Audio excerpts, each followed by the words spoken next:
Hi, my name's Ali.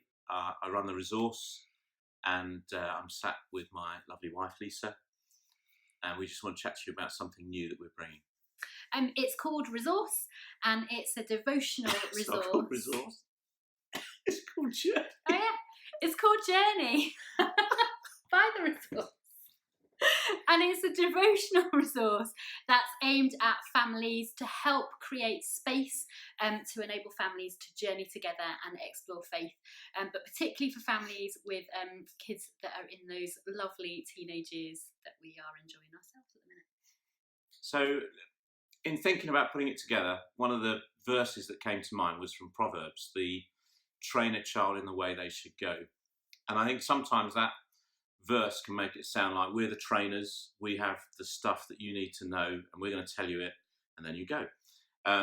But actually, the word used there for train in the Hebrew can also mean to start off. So it's not about creating an environment where there's this finished product that we get out the end and we've got a young person who's now following Jesus. It's more about how can we start them off and think about that journey together.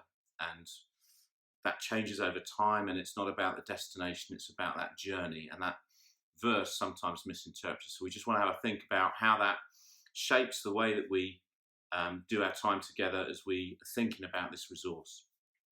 I think, as with any journey, our family journey and our parenting journey has had its fair share of taking wrong turns, backing up on ourselves, as well as those great moments where you just drive past a view and are like, this is awesome. So I guess we're coming from a place of just sharing some of that so far. We've got a long way to go on our journey, and I'm sure we will take many more wrong turns in the future. But a few things that we've learnt so far that we just wanted to be a part of this resource as we put it together and created it. And the first thing is just learning that we don't all journey in the same way. So Anne and I both travel for work. When I travel, I don't love travel, so I want to get from A to B as quickly as possible, stopping as few times as possible for as short amount of time as possible, and usually with an audible in the background just to immerse in the story and hope that the journey goes as quickly as possible. When Al journeys, it's often with stops for a coffee on the way and just enjoying the journey and the space and time to listen to his crazy music that no one in the family will let him listen to at other times. So it's just, journey can be different, and I think we've really great jazz funk. We've learned as parents with our girls that their journey and their journey of faith isn't necessarily going to look the same as our journey, and just because it doesn't look the same doesn't mean that it's not as real. So allowing space to journey in different ways is really, really important as we go through it. And I think in the resource that we're creating, we're going to make sure that there is time in that to come together as a family and explore something, but also to then go off and think that through in our own way. And as we feed that back, we all get to learn from each other and learn from those different journeys and experiences as well. So what this isn't is about, although it's called Journey, grabbing the kids, throwing in the boot of the car and driving off, and they're just kind of held hostage until we get to where we're going, which is basically this beautiful relationship with Jesus. Now you're sold out for him and you're doing all these amazing missionary stuff as a young person. But it is about kind of getting started together and then going on that journey. And sometimes I think, like when the kids were little, that kind of, you put them in the car and within 5 minutes there's kind of, are we there yet? And I think for us as parents, that sense of are we there yet continues to be a refrain as we think about whether or not they're growing in God and finding their feet with him. But we need to recognise that the journey is a lifetime, and this is a season we have where they're young people and they want to do things differently. They want to experience things in their own way. They want to be in control of perhaps of how they meet with God and how they encounter him. And we're hoping this resource creates space for that as we look at how we journey together. But I guess, yeah, having that conversation about it, so it's an opt-in thing, is really important. We learned through doing this with our girls. We've done lots of things like this before, with a lot of eye rolling along the way.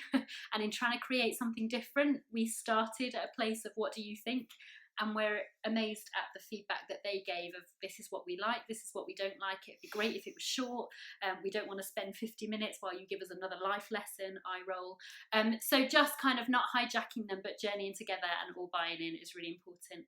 And then I think the last thing that we wanted to make it about was it's about the journey, not just the destination, and about wandering on that way, and the wonder of the journey, and appreciating and enjoying it as we go. And I think we sometimes forget with our teenagers. I think we think about creativity and imagination and creating space to wonder a lot with our children, and we forget to do that with our teens. And it's important for us with adults, and it's still important with our teenagers. Do we create space to wonder and to be curious and to explore faith in that way? So each of our sessions finishes with a wondering question, a space to go away and be curious about what we've learned of God and the nature of who he is, and be curious for our faith as we wonder at the awesomeness that is God. So we're doing this over Advent. We've got just 4 sessions, if you like, or places for you to start each week. So the first one's going to come out on Sunday, the 1st of December. Woohoo. And we're just unpacking one of the amazing verses in Isaiah, which is a prophecy about Jesus coming and who he's going to be for us, and exploring some of those terms used to describe him. And that's where we're going to go. That's going to be the journey kind of framework, if you like. And then where you go with it will be really exciting, how you use it, what conversations are prompted by it. And that will be different for all of us. But we hope you enjoy it and you come on this journey with us. Thanks for listening and watching.